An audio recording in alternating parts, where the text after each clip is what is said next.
This is a funny thing. So what my fiance doesn't know is that I bought Lord of the Rings Journeys in Middle-earth. It's in an Amazon box. She has no idea. After we do our wine tour, we're driving down to a Soyuz. And have you heard of there's a place down south called the Halfling Hideaway. Cool. So that's where you're going to play it? So we're going to actually unbox and play and learn and review Journeys in Middle-earth at Hobbiton. Sweet. Yeah. You've got a thing for the dramatic when it comes to things like that. There's only been 2 reviews. I mean, I have to be able to do things, a bit special. Yeah. This would be cool. Actually a good price. Yeah. She has no idea.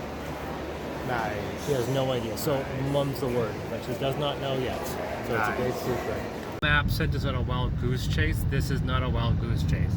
I've double checked it a couple times. Just to make sure. And you knew we were going out this far. We are, yes. This better be one hell of a surprise. At this point, I'm getting concerned. So what, we're going to get there and it's going to be a ramble down an old shack. Yeah, we Try not to internally freak out right now. We want to go in here. Yeah. In here. What? Yeah, I think it's here. Yeah. Yeah. Why are we... Yeah. But there's a house there. Yeah. I think we're here, yeah. Keep going. You're confusing the crap out of me and I don't like it. Yeah. You mentioned ribbons. Really? Yeah. Yeah. I think it's here, right to our left, baby. And here it is. What the f***? Yep. Here it is.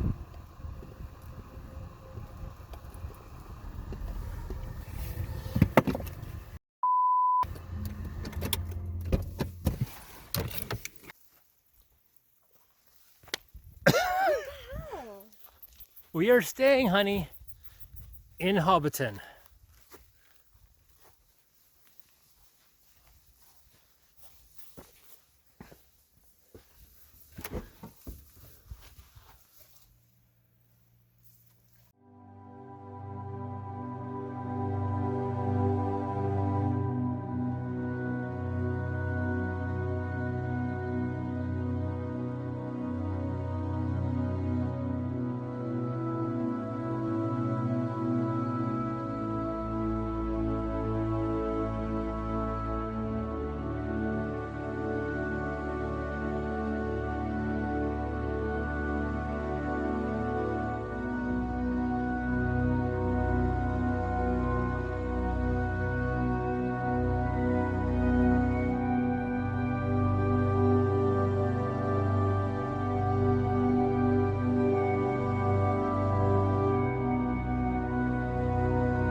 Look what I found in this chest. It's too bad that's not what we're going to be playing. So we're actually in, we're not in New Zealand, we're not in Hobbiton. We're in a place called Bridesville, located east of Soyuz. And we're actually kind of in the middle of nowhere, actually. We're about 25 minutes from Soyuz, which itself is a pretty small town on its own. And make sure you don't hit your head. Yeah, unfortunately this is a U place because I am just slightly short. Look at that, eh?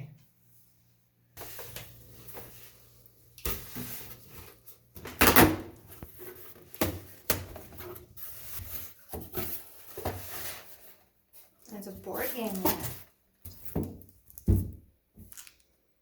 Wasn't that the game you pointed out to me? Yeah. That was kind of dumb on your part. And yet, you didn't know. Yeah, but what if I really, really wanted to get it? Then you would be, well... I would have said it's too expensive. The funny thing is that my series Amethyst is about people embracing moments of fantasy, but being completely aware that they can rejoin the modern world when they wish. And we are doing exactly that. Like we're in we're in a anachronistic image of fantasy, but we have a microwave, a toaster oven, a refrigerator, and regular heating. But we have the illusion of being in a fantasy world, and it's just that, an illusion, and I will embrace that illusion.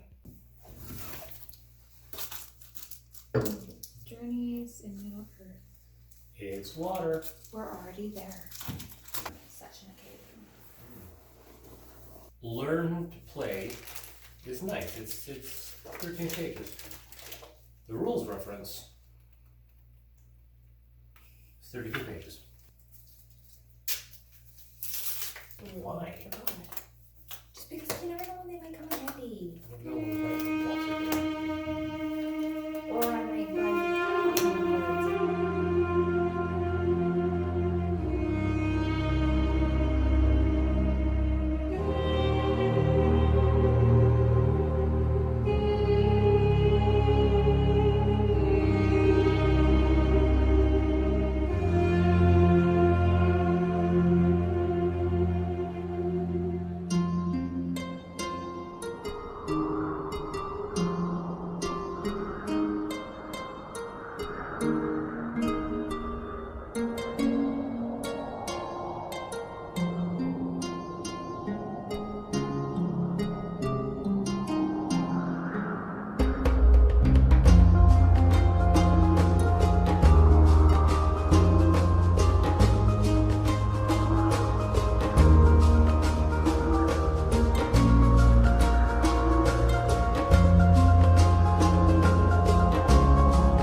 If you haven't figured it out by now, this is a review for Lord of the Rings, Journeys in Middle-earth. We're going to be going through the gameplay, the rules, and give you an opinion on how the game plays and what our thoughts are on it. Let's start with the rules. And yeah, I just found this just on this table right here as part of the experience. I actually don't smoke, I'm allergic to tobacco, and I don't know how many lips have actually touched this, but you know, the effect. So here's the basic arrangement of Lord of the Rings, Journeys in Middle-earth. At the beginning, you don't actually see much. The app does everything, and the app is off screen, which we'll show here. Now, you would initially choose a new game, you would choose a team name, you would choose your characters. Those characters will give you additional or starting equipment. Like in the case of Aragorn, he gets a sword, a banner, a travel guard. And in the case of Legolas, he will get his cloak and a great bow. You will also get a miniature based off of that. The app will then also tell you which roles to select. Now, the role select tells you which starting cards you gain. Now, your starting cards are broken up into 3 categories. Well, technically 4, but we'll get into that. The first one is going to be your character-specific one. You'll know that because it'll be indicated with the name, Aragorn. And then the next step are the ones based on your role. There's Captain, Hunter, Guardian, and so forth. And since Aragorn is being selected as the captain, he gets these 3 additional cards. Everyone also gets these 5 basic cards, and that's basically the setup. Now, the 4th option is you have to gain a weakness. Now, this deck does 2 different things. Not only does it give you potential skills that you can play in the game, but it also is the replacement for the dice. You might have read elsewhere in other videos, and it's absolutely confirmed here, that Journeys in Middle-earth is virtually a reskinning of Mansions of Madness 2nd edition. And there are some things that are very notable. The first is the inclusion of 2 different life pools, fear and damage, basically identical to Mansions of Madness. you use the app in almost the exact same way. You lay out tiles in a very similar fashion, tiles that have exploration and encounters. So it's very, very similar. The big difference, however, is the replacement of dice with the deck. The deck becomes your random number generator. In the deck, there are hits, which are denoted by this symbol in the upper right-hand corner. Well, upper left-hand corner. And then you have these fates. Now, these fates can be turned into successes if you spend an inspiration token. Once again, an identical component to the clue tokens and clue die results in Matches of Madness. But of course, there's a lot of those, but a few misses. And as you might have figured out, this weakness counts as a miss. So when you're asked to draw cards, you will be asked to draw several cards, and if any of them contain a success, you gain a success, and of course you can turn the fates into successes by spending any available inspiration tokens you might have. This is the standard equipment of Aragon. You can see here he has his permanent ability. He has a bit of information on the back, as well as suggestions on his equipment and his suggested role, captive. We have his 3 equipment here, and we have his deck. We also see here we have his skills. Might 3, Wisdom 4, also denote the symbols, also listed there. This is important because you will be asked to do a check for agility, and it will just show you the symbol and not the name. When you do a skill check, you actually draw a number of cards equal to your number. So if you're doing a wisdom check, you would draw 4 cards, which is good. If you gain successes on those,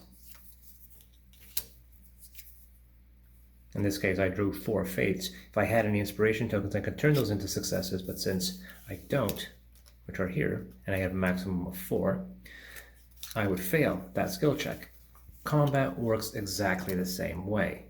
You would use your skill. In this case, my sword uses might, indicated by that symbol there. I would draw a number of cards equal to my might skill, which here we see is 3, and you would draw 3 cards. Now in this case here, we'll draw 1, 2, 3.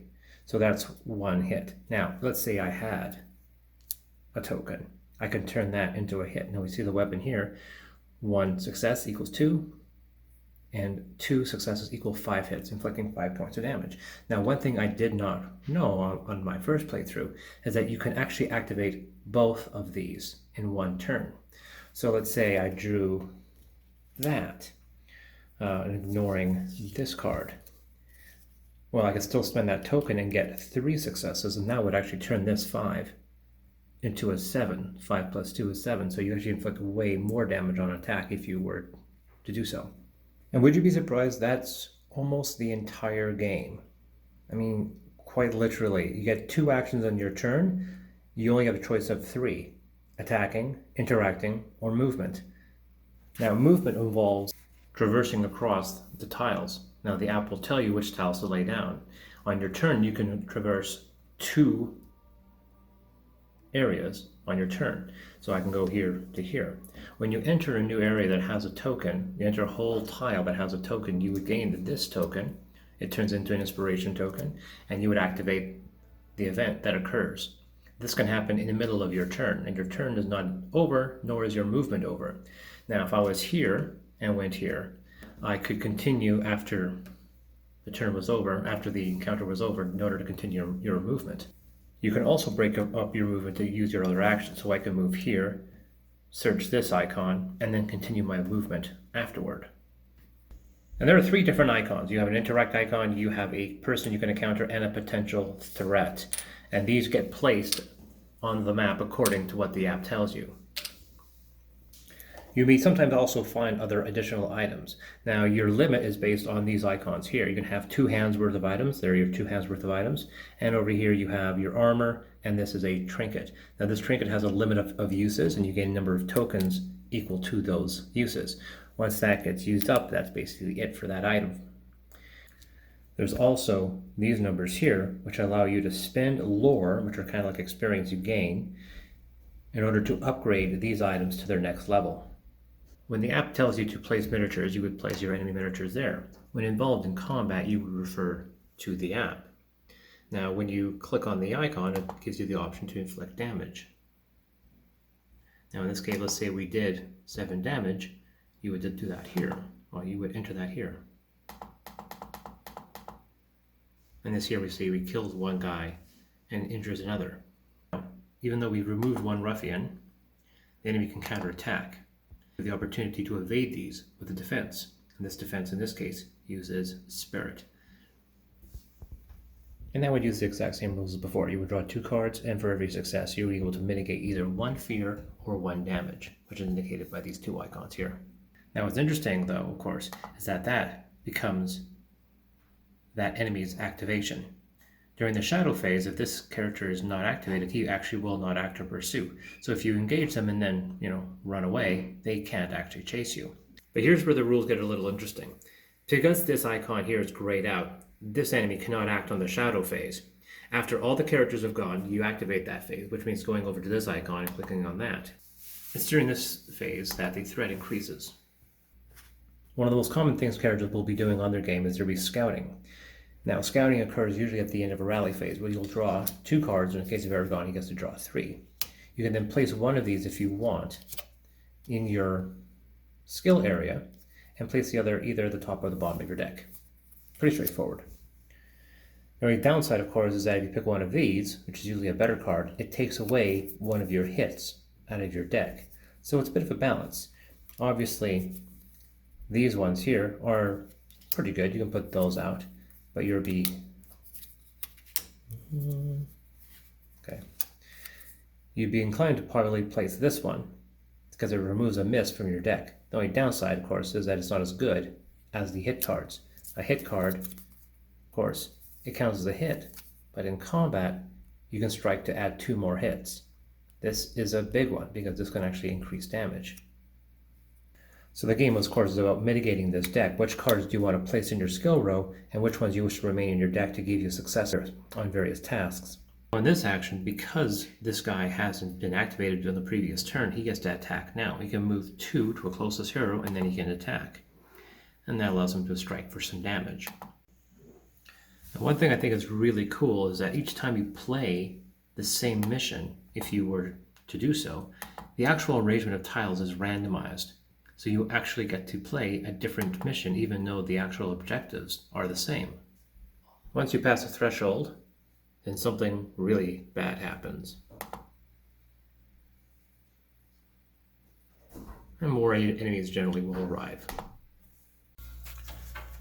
It seems like every mission gives you this option to test for Spirit, and if you succeed, you gain 1 inspiration. Personally, I think you should just gain 1 inspiration for free at the beginning of the game. And why I interacted with them, they're now ready to attack, but I can't attack them on the same turn that I interact with them. That feels really weird. If you're approaching and stealthily approaching them, somebody else has to now approach and attack them, and I can't. So it's now to Legolas. Now Legolas does not need to move, so you can actually attack.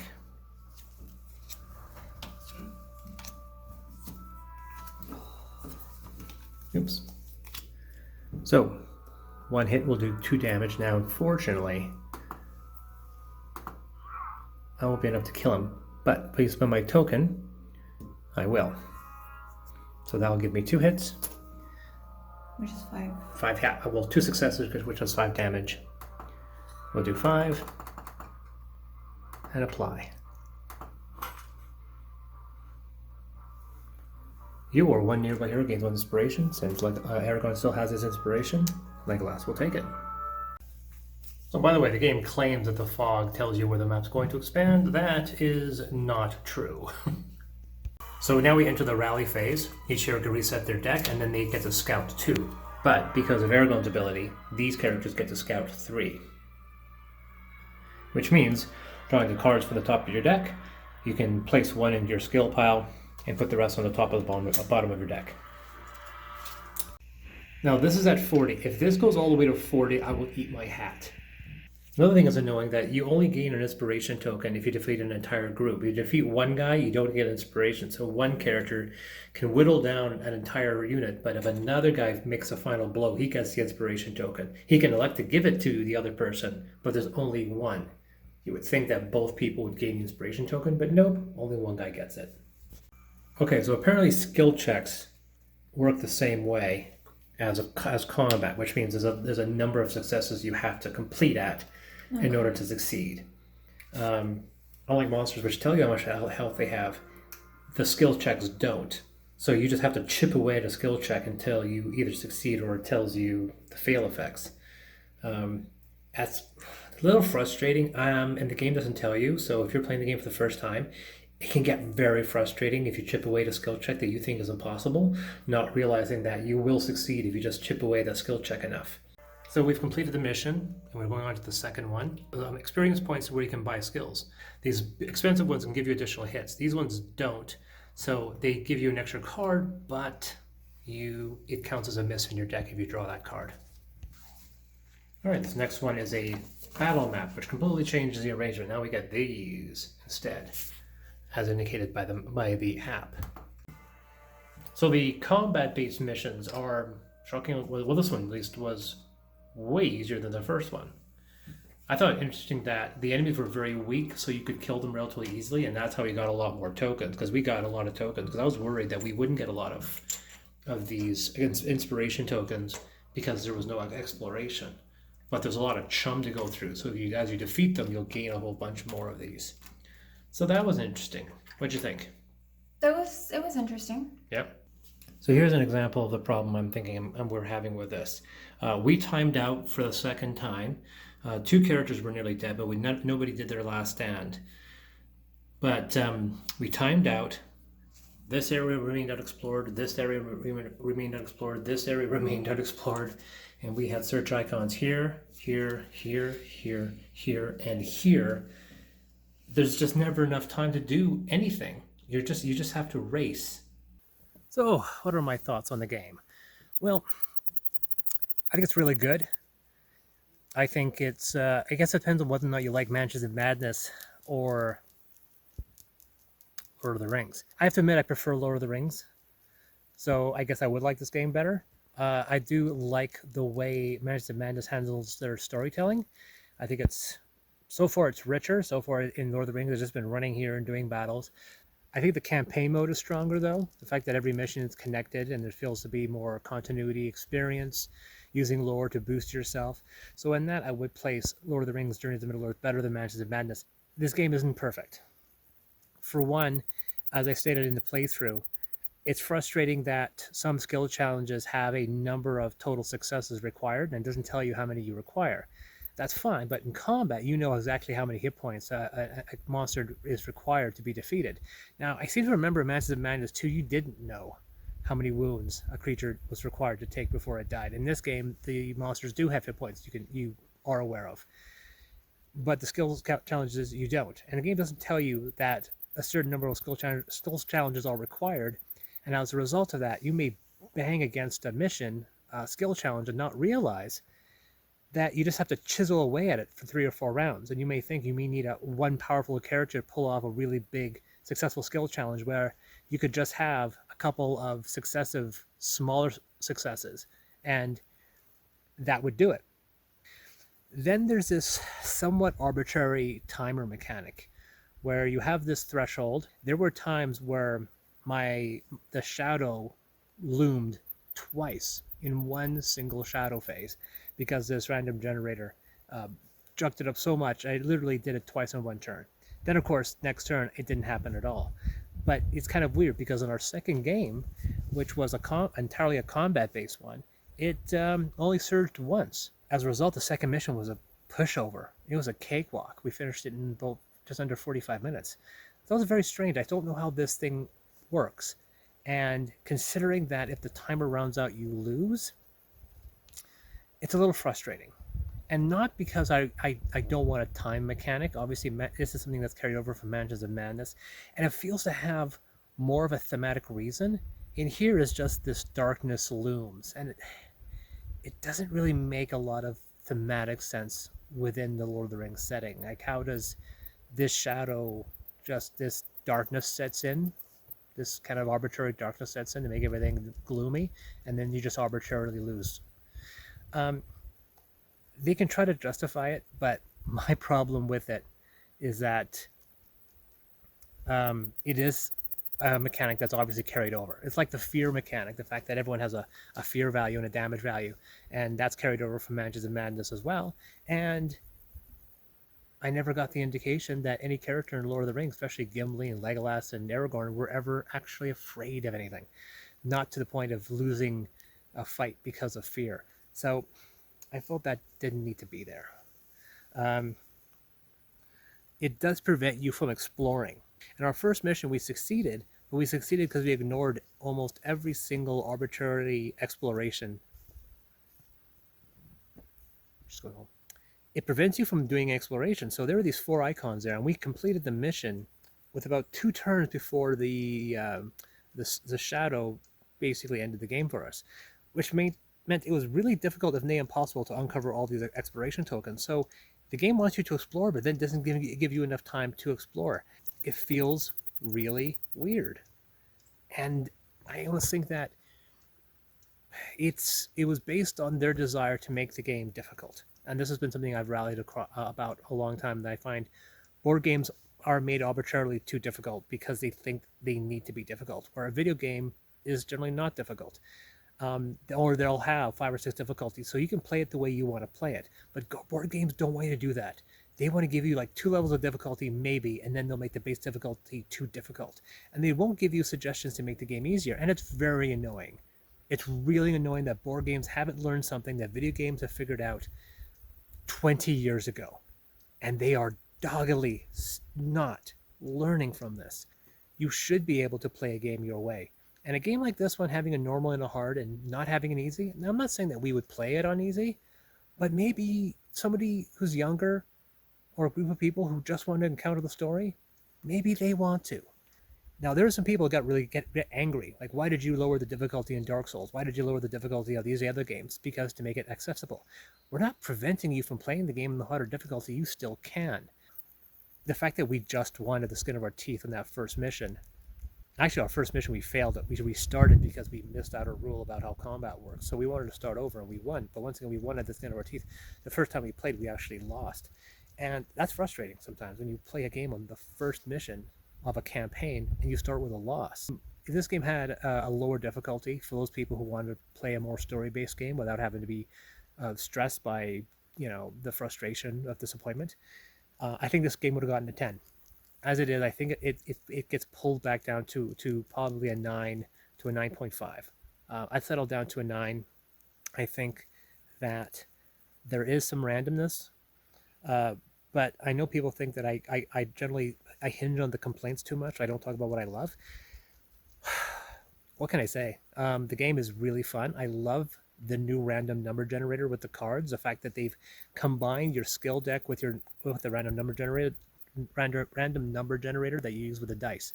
That because you're using it with the cards, you get to mitigate that randomness. And I think it's really neat because you get to scout your deck at the beginning of each turn.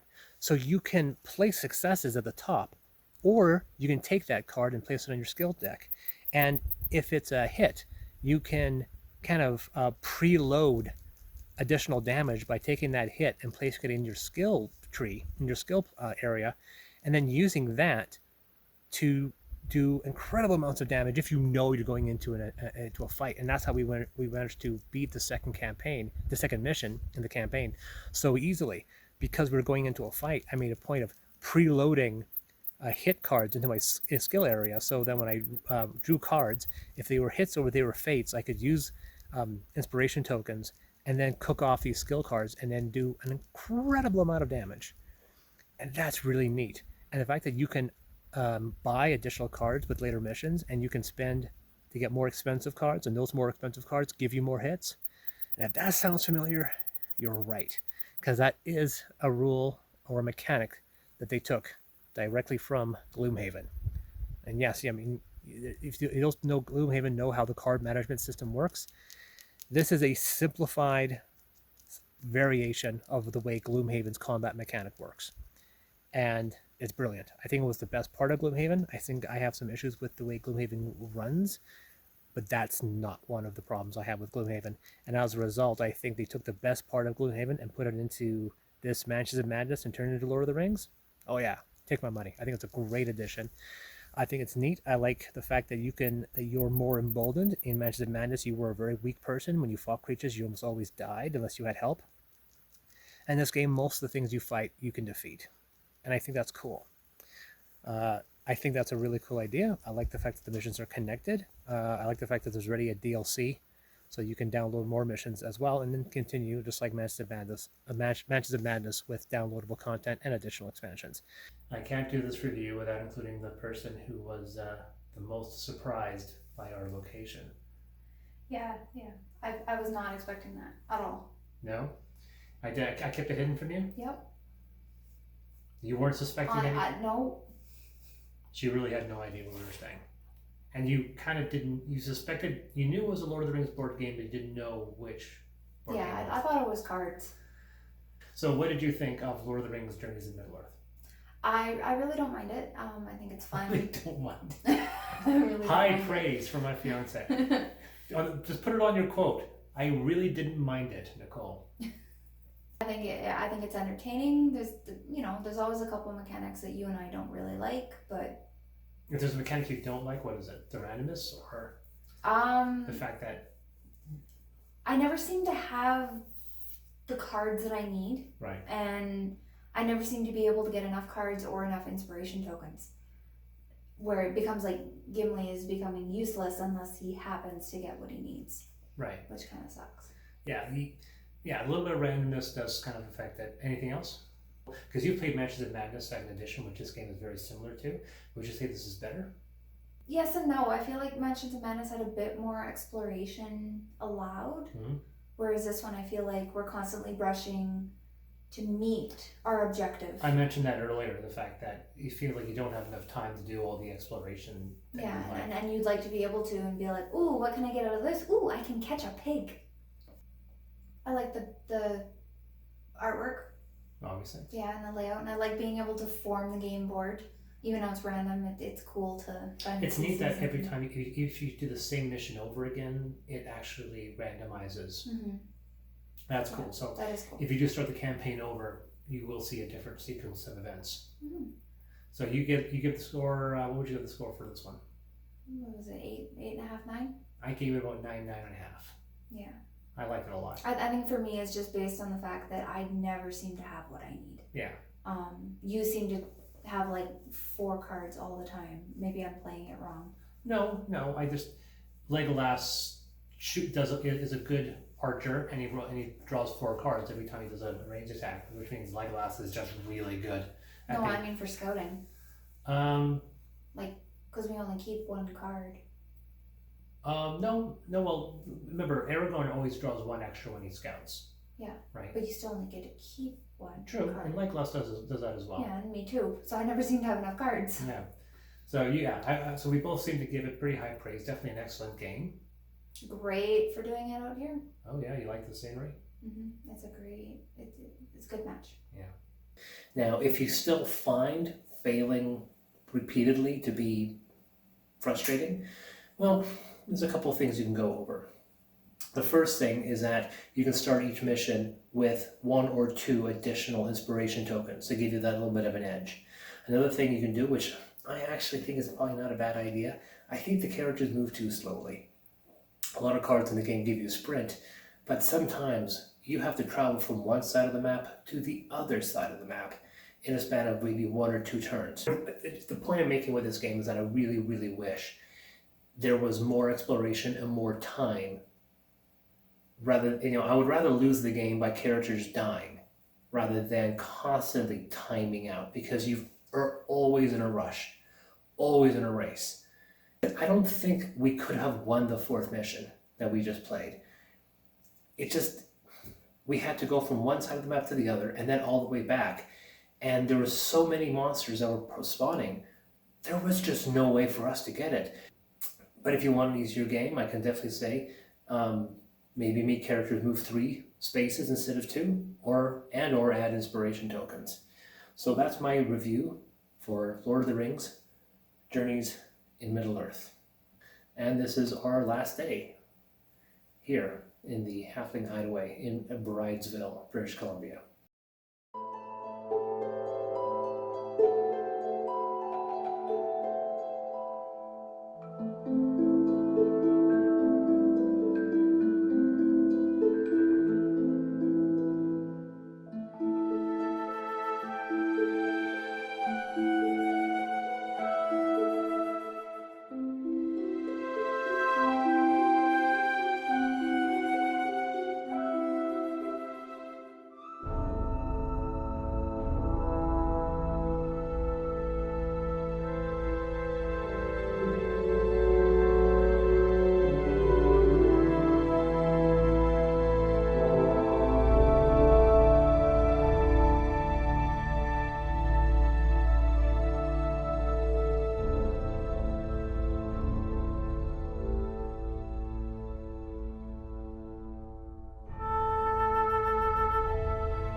Did you like it? It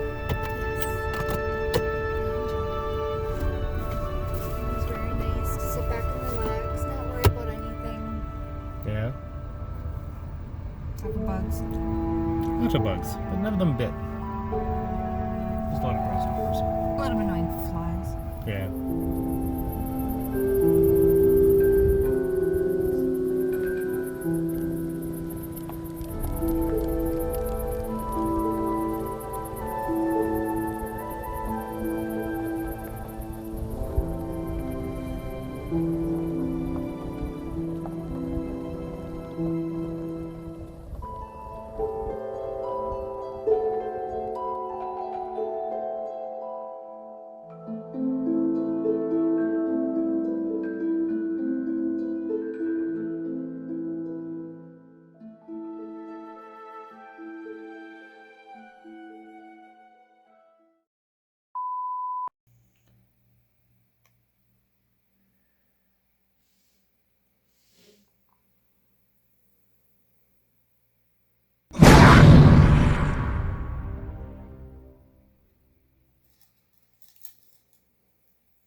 By the way, this doesn't fit over my head.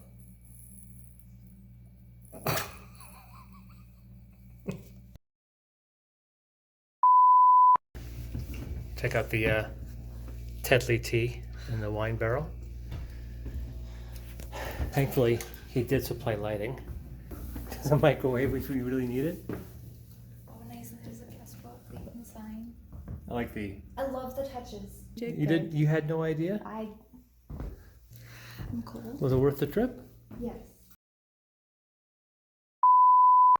Da da da da da da da da da da. Don't demonetize me. Da da da da da da da da da da.